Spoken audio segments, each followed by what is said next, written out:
Happy half-birthday, Rose.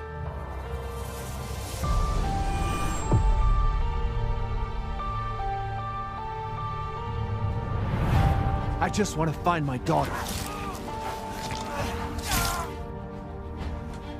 I'll always be there for you, no matter what.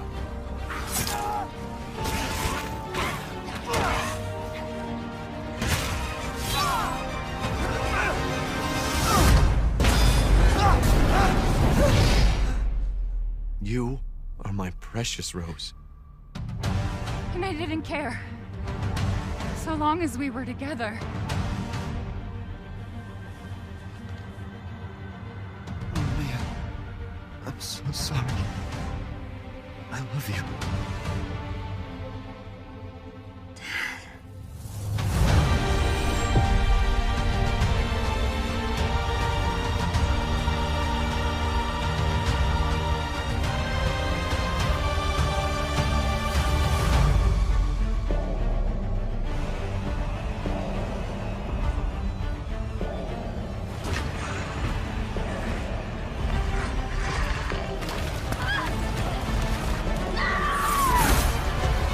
Sometimes, when I feel lost or afraid, I try to imagine what he might have said to me.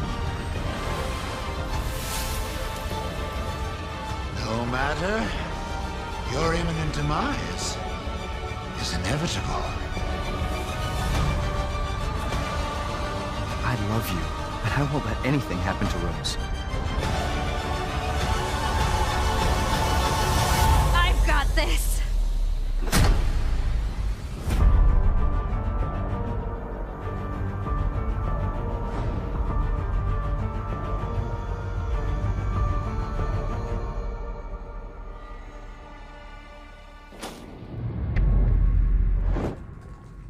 I'm Kento Kinoshita, the director of the Winter's expansion.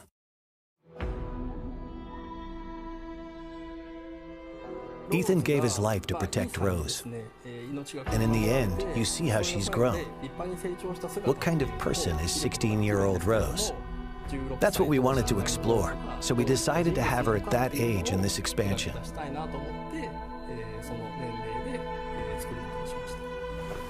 You said you had something important to tell me? She's trying to get rid of her unwanted powers, but to do that, she is forced to return to the origin of her misfortune. We thought that concept had a lot of potential for an interesting story. So the setting this time is the realm of consciousness, going back one more time to that village. The word nightmare is synonymous with fear. For instance, if you've ever had a childhood fever that caused a nightmare, even if they only last for an instant, like the feeling of being attacked by a giant doll, or something else similarly so completely unrealistic, can remain as a fragment of a memory for the rest of your life. I wanted the core of the feeling of fear to come from the kind of memories and nightmares that still haunt people to this day. We wanted to choose characters that would interest people who didn't play the Mercenaries mode, but would be interested in playing a different type of character. There are characters called Lords, and playing as them allows you to perform amazing skills and attacks that a regular human could not. Being able to play them was more fun, so that's why we chose those characters.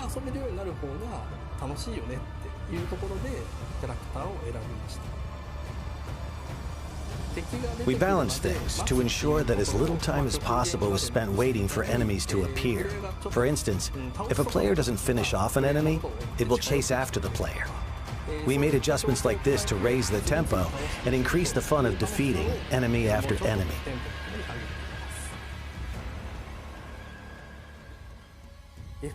In an FPS, you experience the game world as if it's through your own eyes. So it can be incredibly scary to play a horror game from that perspective. There are some players out there who might find it too scary or experience motion sickness in the first-person perspective. They might not enjoy the FPS genre. So we wanted to make a third-person mode for those players, to enjoy the game to its fullest. While there's still a sense of immersion and fear with a third-person perspective, when the player character dies, it doesn't feel as much like you yourself are dying.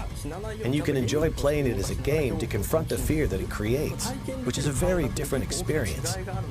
I think third-person mode is a perfect way for people to return to Resident Evil Village, as both a game and an experience.